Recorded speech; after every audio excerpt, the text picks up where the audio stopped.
The Lord be with you. And with your A spirit. proclamation from the Holy Gospel according to Saint Luke.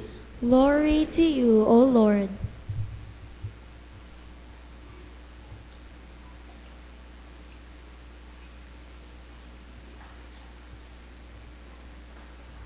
In those days, a decree went out from Caesar Augustus that the whole world should be enrolled. This was the first enrollment when Quirinus was the governor of Syria. So all went to be enrolled, each to his own town. And Joseph too went up from Galilee, from the town of Nazareth to Judea, to the city of David that is called Bethlehem, because he was from the house and family of David, to be enrolled with Mary, his betrothed, who was with child. While they were there, the time came for her to have her child, and she gave birth to her firstborn son. She wrapped him in swaddling clothes and laid him in a manger, because there was no room for them in the inn. Now there were shepherds in that region living in the fields and keeping the night watch over their flock. The angel of the Lord appeared to them, and glory of the Lord shone around them, and they were struck with great fear. The angel said to them, "Do not be afraid, for behold, I proclaim to you the good news of great joy that will be for all the people. For today, in the city of David, a Savior has been born for you, who is Christ and Lord. And this will be a sign for you. You will find an infant wrapped in swaddling clothes and lying in a manger." And suddenly there was a multitude of the heavenly hosts with the angel praising God, saying, "Glory to God in the highest, and on earth peace to those on whom His favor rests." My dear friends, my dear brothers and sisters, the Gospel of the Lord. Praise you, Lord Jesus Christ.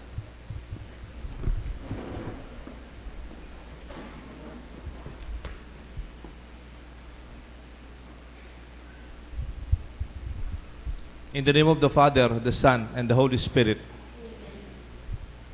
Again, welcome to our Mass, Christmas Mass here at St. Jude. I also asked our organizations in our parish to welcome you. I told them to be the host of our celebration, that all of us in St. Jude and our parish, in our community, welcome you who are coming from different families and different communities. Can you say to your neighbors at church, say welcome, welcome to our celebration? Okay. Not to your husband and wife. Welcome, you're welcome, welcome, welcome, man. Alam niyo po, dito sa Pilipinas, the familiar sign of welcome is a natural sign, a signage of in every barangay you will visit in the Philippines. There is always welcome, Barangay Timbuktu. As far as the islands, they will always welcome you in any barangay. Of course, with the cities and the towns, they will always have the investment of making a sign of welcoming. Isn't that wonderful? Dito sa St. Jude, meron ding sign ng welcome doon. Welcome. Kaya lang hardware. Welcome hardware. No? Pero at least nakakalibre tayo ng signage. Meron tayong signage. Meron tayong signage dito sa St. Jude. To St. Jude. Araw siyang ganyan. Kaya lang in the recent days, dahil matagal na, nagkaroon ng kalawang yung kanyang signage, bumagsak po yung signage to St. Jude. Pinicturan ko po. Ngayon, to St. Jude. Nakita nyo? Pataas. So, marami yung mga pumupunta sa St. Jude ay nakapunta na sa langit. In a sense, if you follow the line, if you follow the direction, you will be in good hands. Even our doormats, yung mga pintuan natin, mayroon po mga welcome sign yan. Kanya lang, kumisan dyan natutulog yung mga aso at saka mga pusa. Pero still, you are welcome. And that is our Filipino and our Kapampangan way of accepting you and welcoming you. Di ba, mayroong bagong song, yung Kapampangan song ng R.T. Santa Rita. Ang title niya, Mekeni Tukika. Nahiya ako sa mga choir natin, galing nilang kumanta eh. Pero sa Mekeni Tukika, mamasyal ka Pampanga. And that song is already a tourism song of Pampanga. And then they talked about burong ebon, chicharon, hanggang makamate, longganisa, kabaong King Santo Tomas, and different parts of our welcoming. Because in Pampanga, when we welcome you, kasama po yung pagkain, isn't it? Kasama yan. Malaos ka, Mekeni Abe. And that is part of our warm hospitality. We are known for this, isn't it?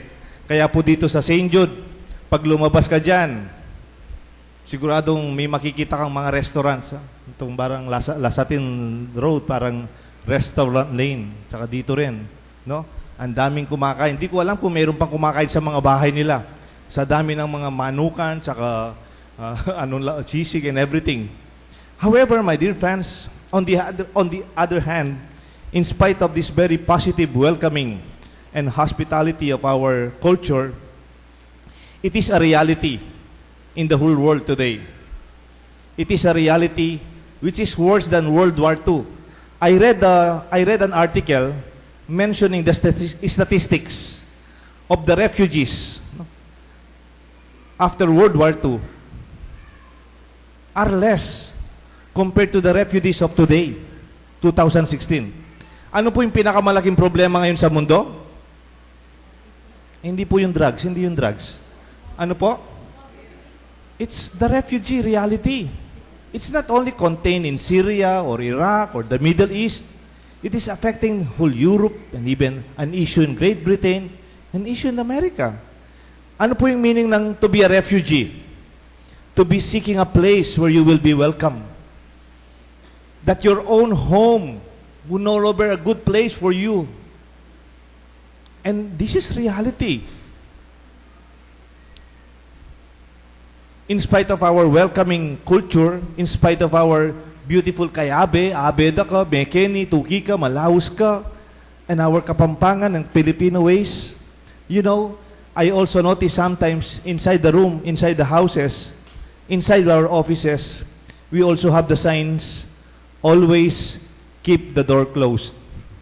Maybe to be clean, to be clean, or on the other hand, kaya we always have the sign, keep the door closed.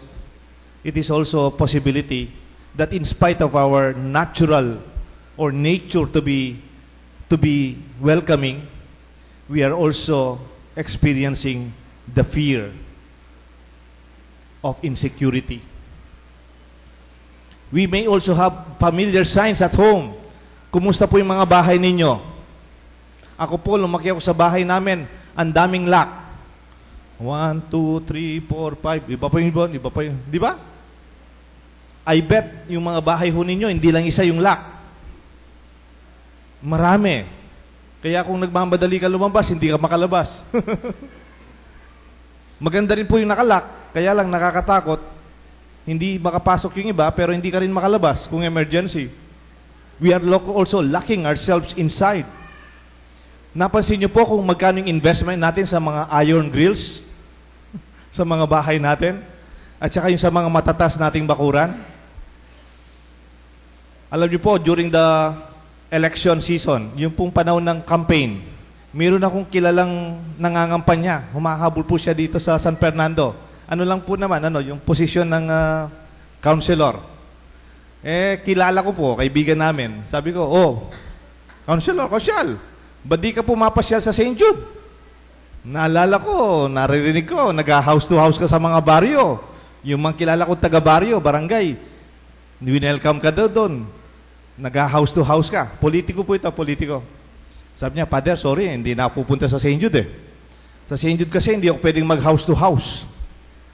Sa barangay, pag pumasok ka, kahit kumakain sila, lalabas sila, welcome ka. Kahit mayroon silang kanin na, mamangan la po, tudang la, they will welcome you. Ha? Isang kapdakang kape. No concern of security or doubt. Tama ho ba yun? Pag pumasok ka sa baryo during the campaign? Pero sabi ng politiko, dito sa St. Jude, Father, sa St. Jude, pag bumating ka dyan, matas yung bakod. Pwede kang kumatok, pero sisilip muna. Kung wala sumilip, na tao sa loob, wag kang pumasok muna kasi hahabulin ka ng aso. That's why I am very afraid to go from house to house. I mean, I don't mind kasi totoo naman po. We have the horrible stories and the realities. We so fear the dense defense of ourselves and our sense of protection that grip our life. Sa totoo man po, yung simbahan natin dito, nung 2013, a few months pa lang ako, pinasukan po tayo.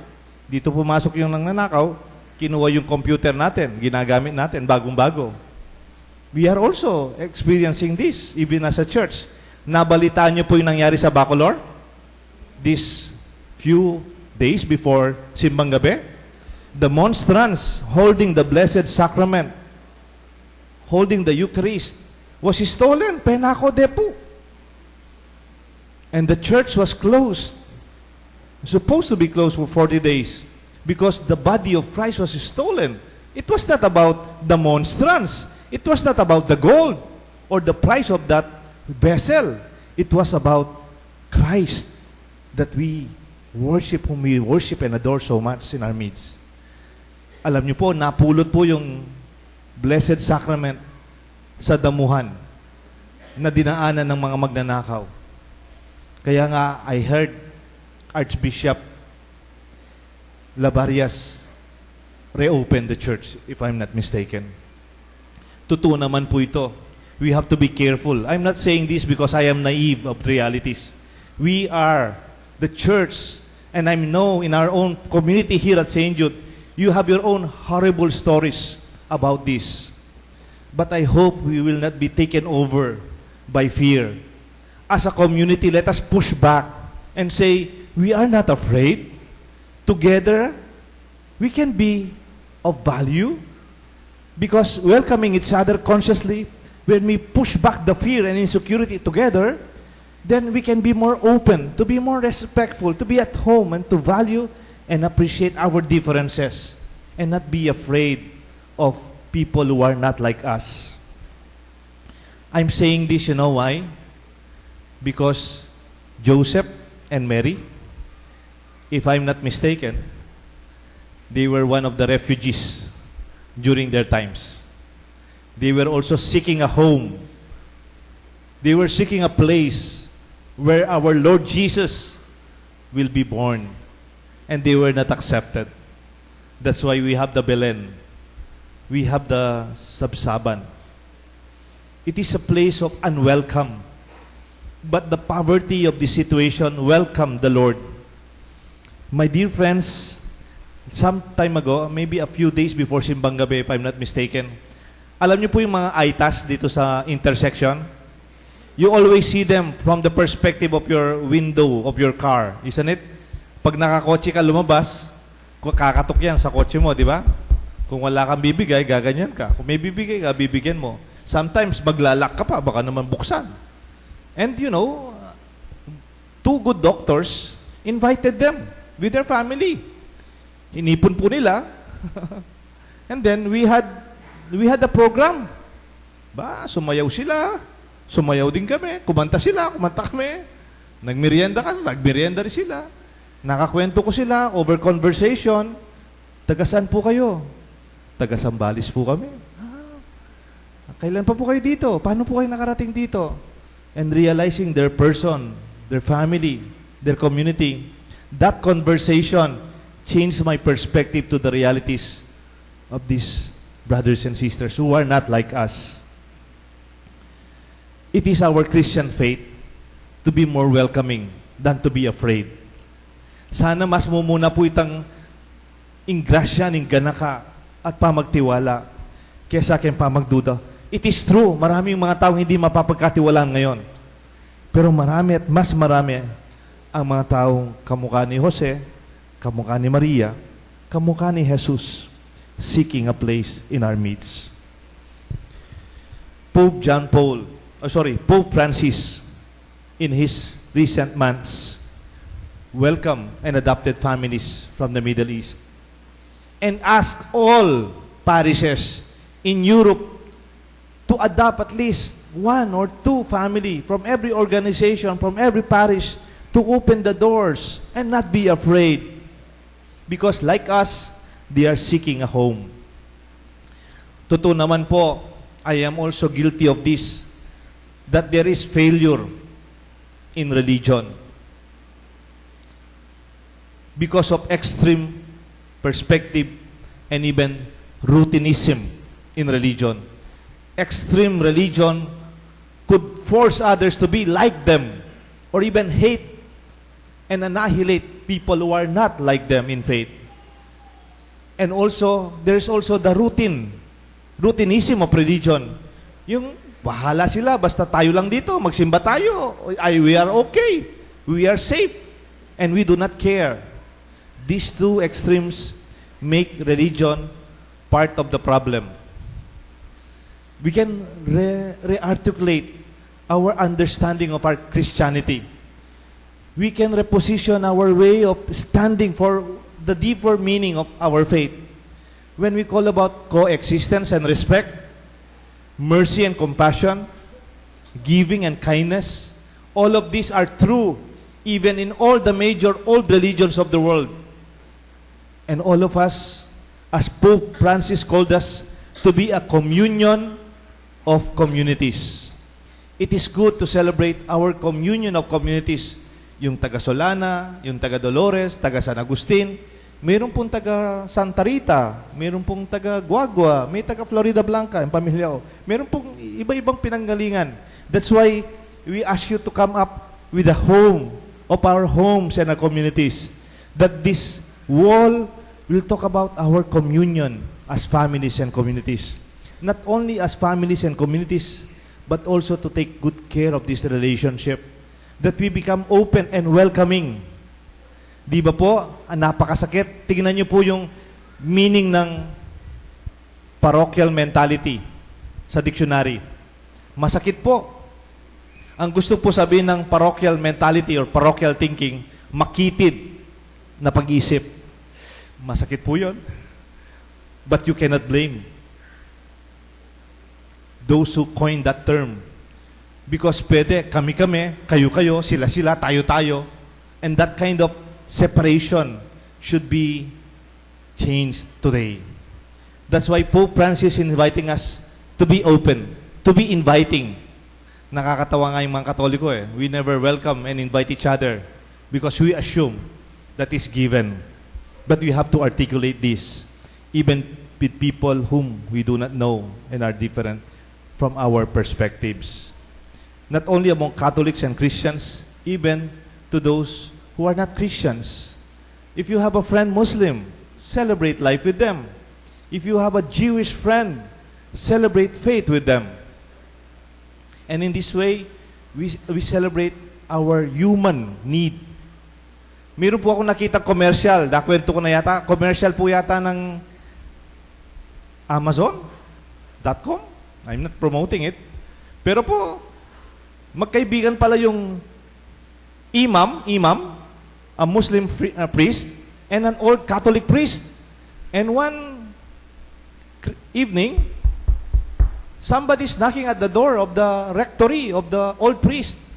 And he was so surprised and welcomed pleasantly the visit of his imam, Muslim friend.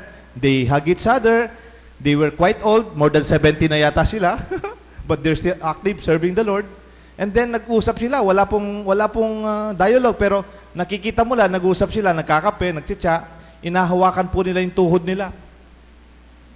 Parang sinasabi nila, dahil matanda na silang pare sa Muslim at saka sa Christian life, masakit na yung tuhod nila, matanda na sila. And you know, nung nagkahiwalay na sila, the Muslim friend thought of giving his priest friend this Christmas a gift. Umorder siya. And then the priest also ordered a gift for his Muslim friend. At nung after a few days, or after a day, dumating po yung gift nila. And they were so surprised. Parehong-pareho yung gift nila. without expecting it, pareho yung intention nila sa bawat isa. Alam niyo po kung ano? Knee pads.